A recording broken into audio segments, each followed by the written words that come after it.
시청자 여러분 안녕하십니까? 한마디 말로 사람을 감동시키고 세상을 변화시키는 KBC 시사 토크쇼 촌철살인입니다. 2022년이 저물어 가고 있습니다. 매년 그렇지만 올해도 정말 다사다난한 한 해였습니다. 연말을 맞아 올 한 해 정치권의 이슈를 짚어보고 촌철살인 분석해보는 시간 마련했습니다.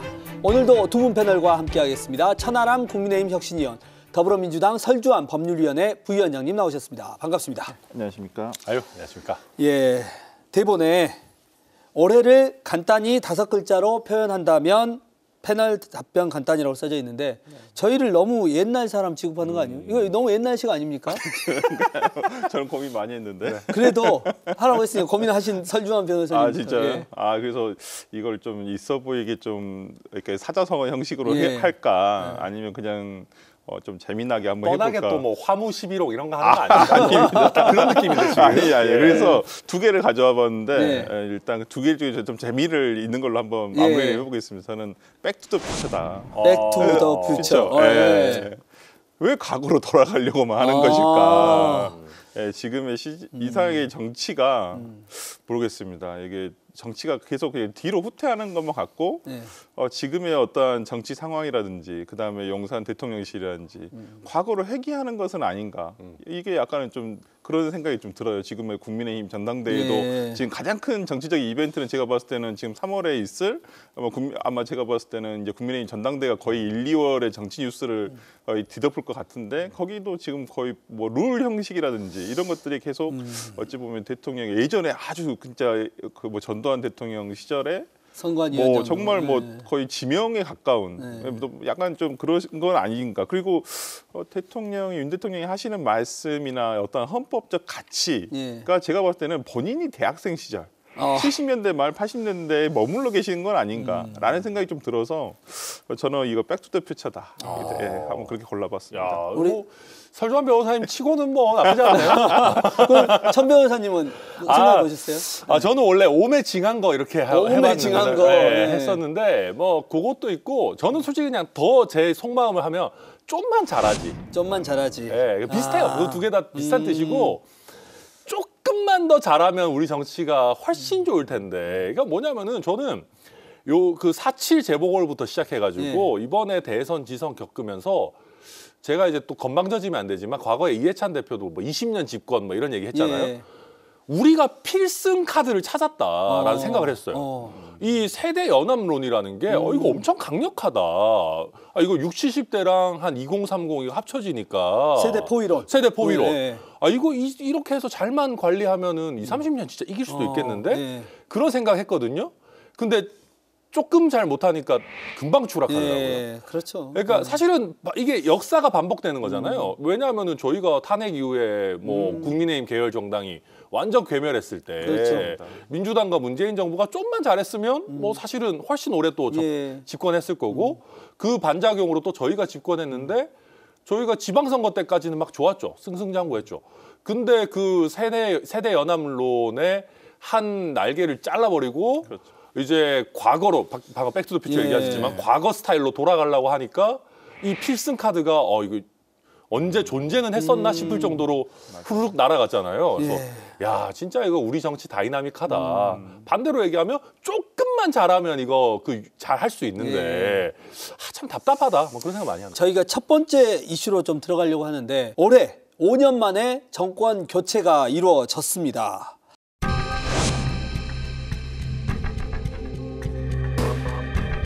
자유, 인권, 공정, 연대의 가치를 기반으로 국민이 진정한 주인인 나라, 국제사회에서 책임을 다하고 존경받는 나라를 위대한 국민 여러분과 함께 반드시 만들어 나가겠습니다.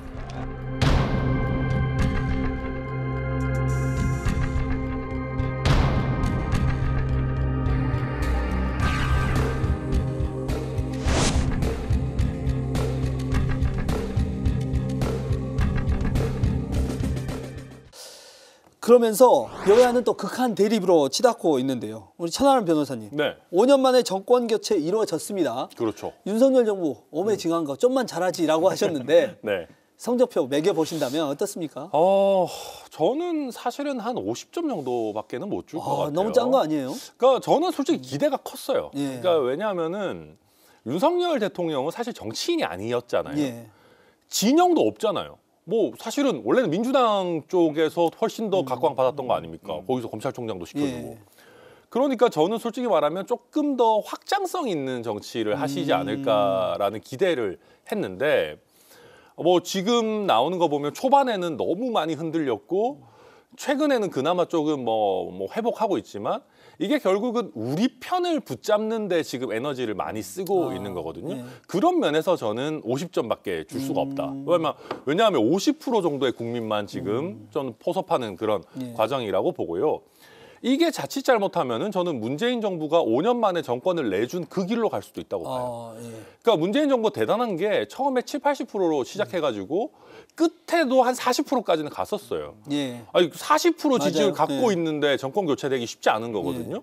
근데 그럼에도 불구하고 정권 교체 됐는데 저희 쪽에서 그래서 문재인 정부를 비판하는 거는 문재인 정부는 뭐 너무 본인 지지층만 끝까지 챙기면서 콘크리트를 유지하고 어찌 보면 끝난 거 아니냐. 저희도 지금 40% 회복했다 막 좋다 하지만 이거 이상으로 확장을 못 한다면은 결국 이 40%의 벽에 갇히게 되는 거거든요. 그래서 여튼 저는 조금 더 뭐 100%의 국민을 포용한다 이거는 거짓말이라고 할지라도 70~80% 정도의 국민을 우리가 끌어안고 가는 좀 폭넓은 방향으로 갔으면 좋겠다. 저는 뭐 그런 생각입니다. 이 윤석열 정권이 초기에는 52% 정도의 지지율로 시작을 했더라고요. 한국갤럽 여론조사 기준입니다. 그러다가 7월 이준석 내부 총질 문자로 28%로 떨어졌고 8월에는 25% 그 폭우가 내렸을 때였죠.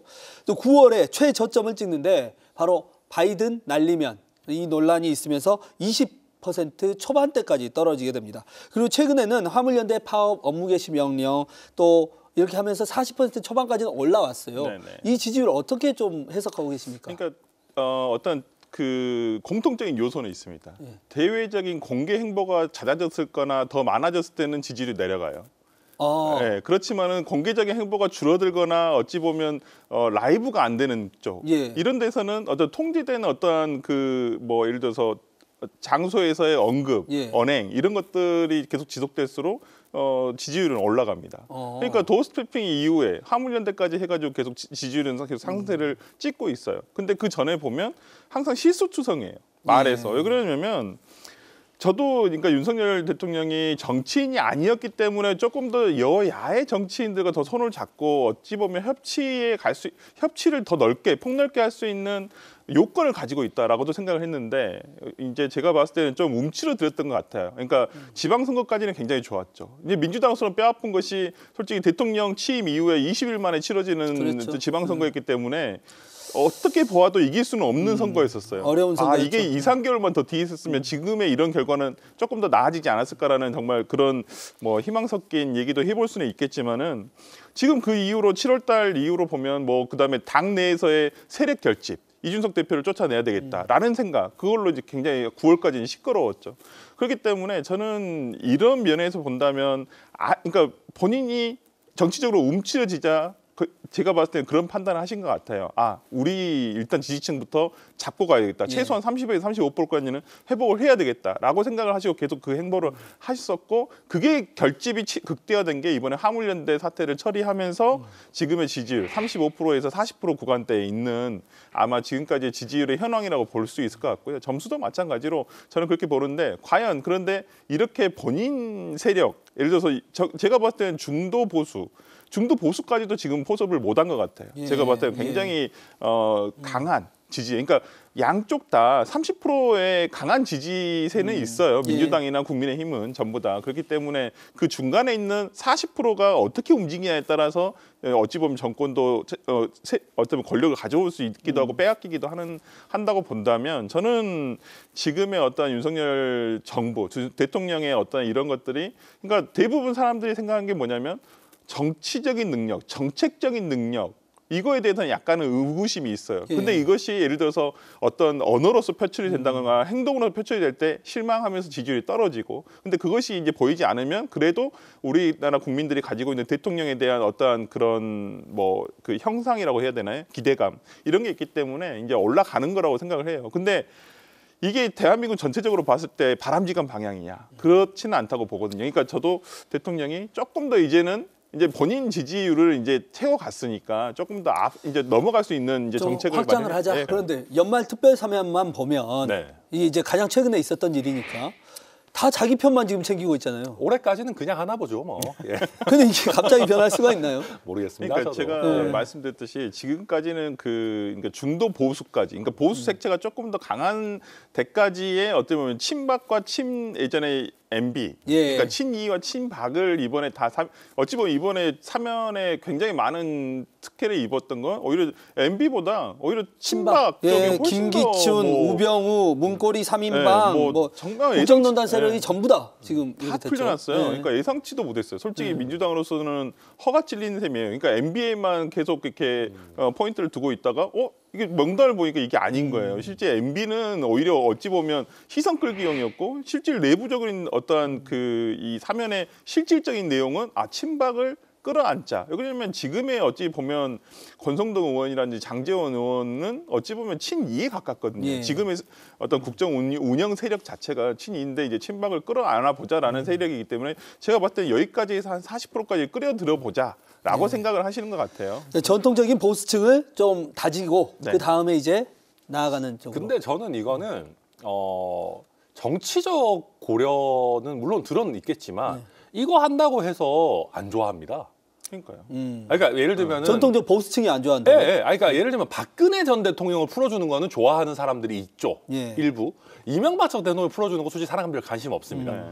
근데 이 친박 예전 세력 풀어주는 거 저는 박근혜 대통령 좋아하는 사람들도 별 관심 없다고 생각합니다. 그럼 왜 솔직히. 이렇게 좀 대거 굳이 말하자면은 역사의 페이지를 넘긴다라는 정도의 수준인 것 같아요. 그리고 아마 얘기하는 거는 그 우두머리인 박근혜, 이명박 이런 분들을 풀어줬는데 여기 밑에 있는 사람들도 그래 뭐 한 4, 5년 살았으면 이제 뭐 그냥 어떻게 보면 좀 하고 다음 미래로 나아가자 뭐 이런 취지인 것 같은데 냉정하게 말하면 이 사람들 풀어준다고 해서 뭐 좋게 생각할 사람 뭐 누가 있겠습니까? 그래서 저도 좀 의아합니다. 그냥 박근혜 대통령을 풀어줬으니까 밑에 있는 사람도 내보내준다라는 거 외에는 저는 그 어떤 의미도 없는 것 같아요. 근데 지금 풀어준 명단 중에서 보면 특히 정치의 재기를 하실 분들이 계세요. 특히 차경환 전 총리 같은 경우에도 뭐 본인 소감을 얘기했는데 특히나 경산이잖아요. 거기가 대구 경산이 굉장히 보수적인 곳이에요. 그리고 차경환 의원이 과거에 거기서 4선 이상 정도 하셨었고 그렇기 때문에 저는 다시 나올 수도 있다라고 보고요. 대구 경산에서. 그다음에 지금 조윤선 전 장관 같은 경우에도 지금 그냥 머물러 계시기에는 너무 아까운 재원이죠. 국민의힘 입장에서 봤을 때는 괜찮은 재원이기도 하시고 그렇기 때문에 저는 이분들의 어찌 보면 총선을 앞두고 어떤 정치 재개 이런 부분들이 과연 어떤 민심에 어떤 영향을 줄까 그런 것도 상당히 좀 지켜볼 포인트지 않나. 다음 이슈 일어나지 말았어야 할 이태원 참사 꼽아왔습니다.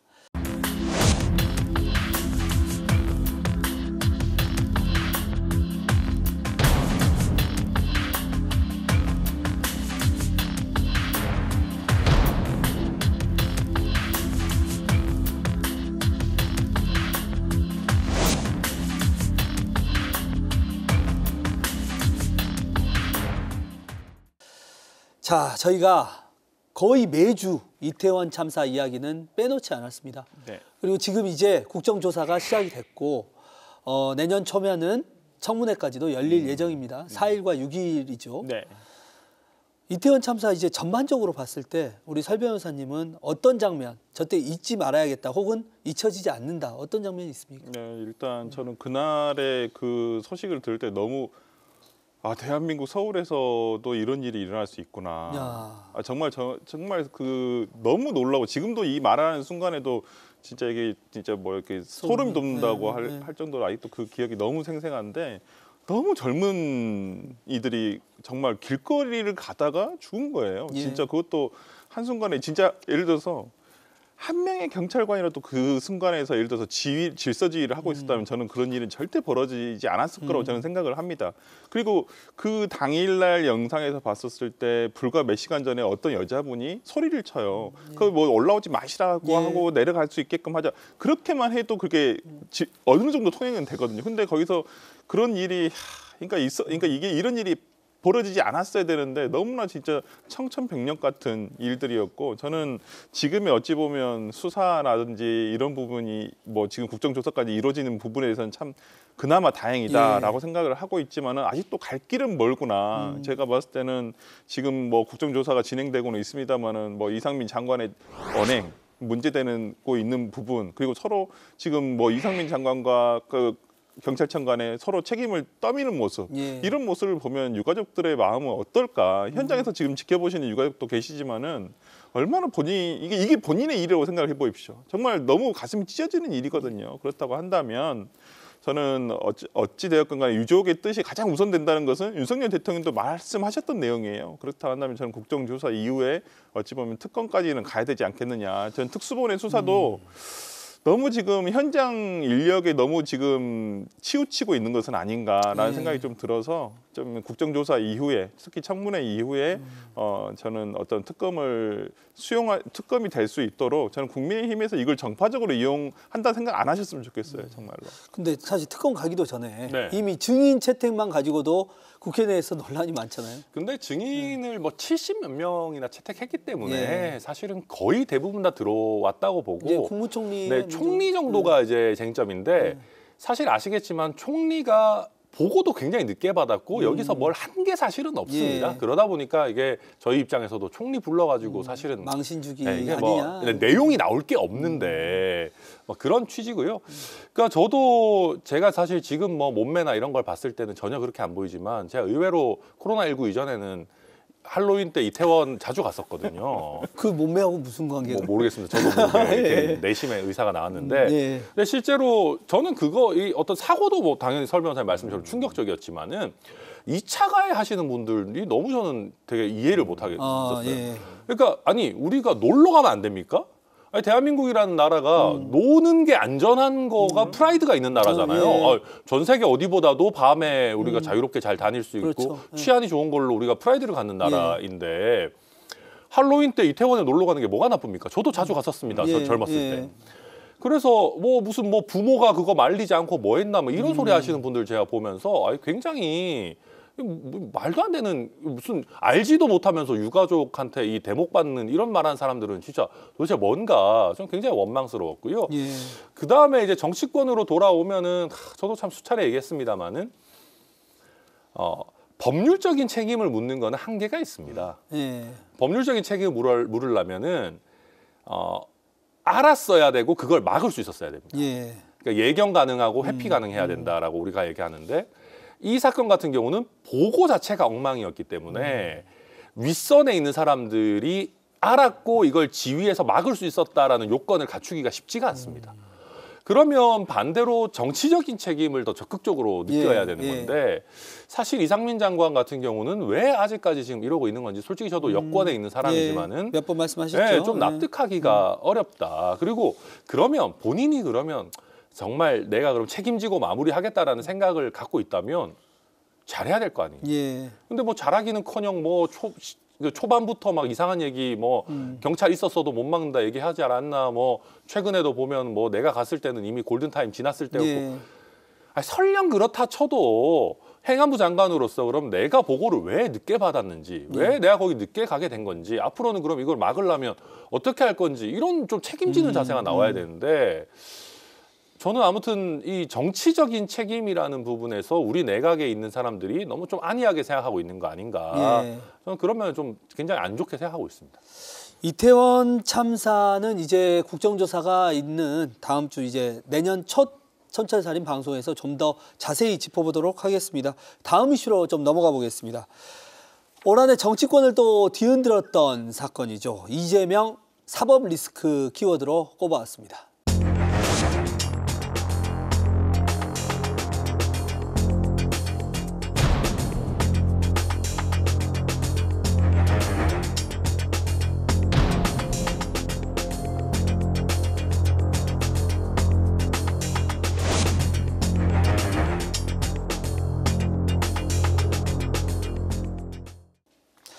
자, 설 변호사님. 네. 이재명 사법 리스크는 현재 진행형이고 지금 안 그래도 28일이었나요? 지난 28일 검찰 소환 통보가 있었잖아요. 네네네. 지금 이재명 대표의 어떤 심경이라든지 당내의 어떤 상황 어떻습니까? 일단은 뭐 참모진이라든지 최고위원회에서는 오히려 출석을 만류하고 있는 상황임에도 불구하고 본인은 떳떳하니까 당당하게 나가서 소환에 응하겠다. 소환에 응하겠다는 아마 거는? 공개 출두를 하지 않을까 싶고요. 지금 뭐 언론에 보도된 내용에 의하면 뭐 1월 10일에서 12일 사이에 검찰에서 제시한 날짜를 그 중에서 한번 지금 협의를 해보겠다. 아마 변호인단하고 지금 협의가 되고 있는 것으로 알고 있고요. 그러니까 지금 내부적으로 며칠에 가겠다라는 내용이 있었던 것은 아닌 것 같고 저도 뭐 어저께 그 며칠 전에 이제 기자들한테 되게 전화를 많이 받았는데 이 부분에서 당내에서 논의된 어떤 공식적으로 논의된 바가 있느냐라는 부분에 있어서는 아직까지는 그런 것 같지는 않고요. 그래서 지금 아마 대표 의지가 굉장히 강하기 때문에 직접 출두를 해서 소명을 하겠다. 물론 기소를 뭐 예를 들어서 소명을 한다 해서 기소를 안 할 것이냐. 그건 아니라고 봐요. 그건 뭐 이재명 대표도 충분히 알고 있는 것이고 누구나 예상하고 있듯이 뭐 지금 기소를 하겠죠, 100%. 그렇지만 어떤 본인에 대한 이런 회피한다는 이미지보다는 당당하게 가서 무슨 얘기를 하든 간에 그리고 뭐 본인이 그리고 이게 처음 조사가 아니잖아요. 과거에도 뭐 서면 조사 등을 통해서 많이 했었기 때문에 저는 같은 내용이 나오지 않을까 싶습니다. 그런데 이제 천 변호사님도 전에 전망을 하셨을 때 소환 조사는 있을 것이다. 그런데 이게 야당 대표고 그러다 보니까 이제 마지막에 한 번 정도 부르지 않겠냐 했는데 이제 건건별로 부르겠다 약간 이런 뉘앙스도 읽혀요. 네, 제가 이제 한 번에 부르지 않겠나 했고 저도 이제 저희 당에서도 사람들하고 얘기를 해봤는데 뭐 농담 반 진담 반으로 야 하람아 한 번에 부르려면은 4박 5일 동안 해야 돼.